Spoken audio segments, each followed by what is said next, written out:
حضرت بلال حبشی نبی کریم صلی اللہ علیہ وسلم کی دنیا سے پردہ فرمانے کے بعد حضرت بلال حبشی قوم چلے گئے اور وہیں بس گئے۔ ایک عرصے کے بعد خواب میں نبی پاک کی زیارت ہوئی اور فرمایا، بلال ہمیں ملنا کیوں چھوڑ دیا؟ آنکھ کھلتے ہی مدینے کے لیے روانہ ہو گئے۔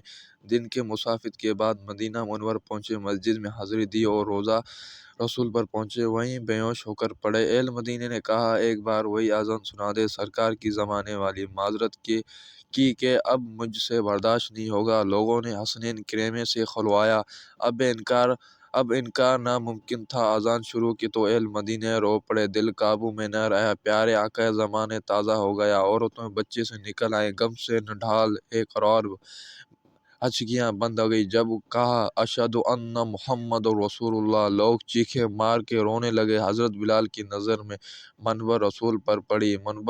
منبر خالی تھا، سرکار نہیں تھے۔ خالی منبر دیکھ کر گرے پڑے، بیہوش ہو گئے، اذان مکمل نہ کر سکے۔ ہوش میں تھے، آئے تو اٹھے اور روتے ہوئے شام کی طرف روانہ ہو گئے۔